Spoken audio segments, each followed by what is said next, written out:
Hello students, today we are going to continue the first lesson of geography, that is the earth and the solar system, and this is the third part of the same lesson.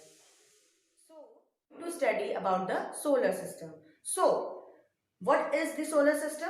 The sun with all its planets and the natural objects that are moving in the universe is known as solar system. We have already seen the picture of solar system in the first class. So, the sun with all its planets and the natural objects which are there in the universe is known as solar system, and we have already studied about the sun and its importance. Now this is the time to study about the planets. Fine. So, we all know that there are 8 planets in the solar system. So, one by one we are going to study about these planets. Today we are going to study about the 3 planets, that is Mercury, Venus and Earth.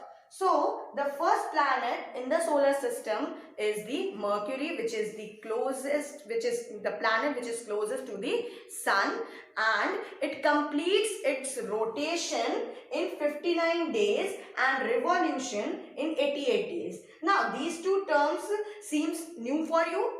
Now, rotation means that we have already studied that the planets move on their particular orbits, right? So, while moving on the particular orbits, they also rotate on their same place. That means they spin on their same particular place also. So, therefore, they are making two movements. One is revolving around the sun and the second is rotating on its original position as well. So, Mercury completes its one rotation in 59 days and one revolution around the sun in 88 days.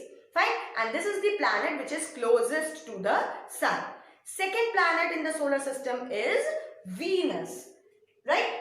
Now, this is a planet which is said as the twin of the Earth.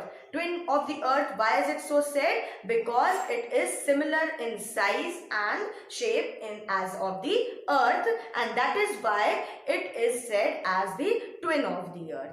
Fine.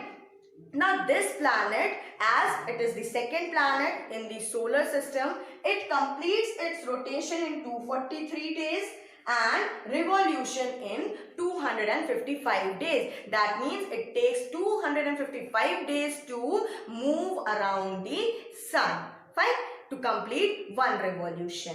Now we come on to our planet, that is the Earth. The Earth is the only planet where life exists.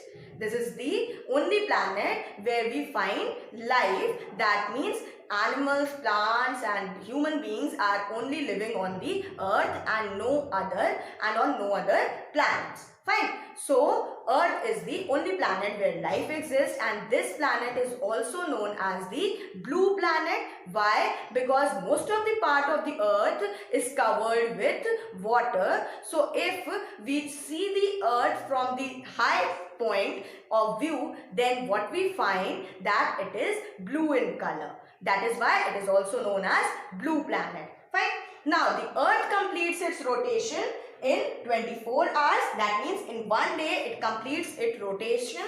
It means that it spins once complete rotation in 24 hours. That means in one day, and in 365 1/4 days it completes its revolution around the sun. That means one whole year and 1/4 day.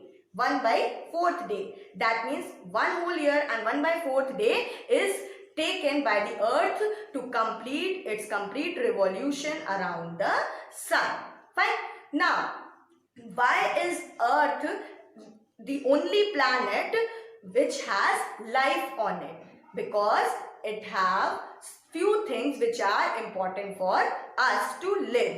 Now, what are those things? It has oxygen.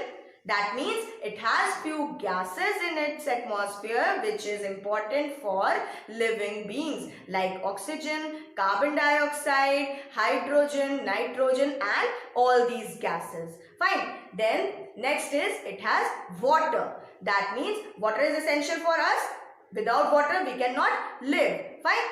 Every creature needs the water for fulfillment of his living style and for its need. Fine.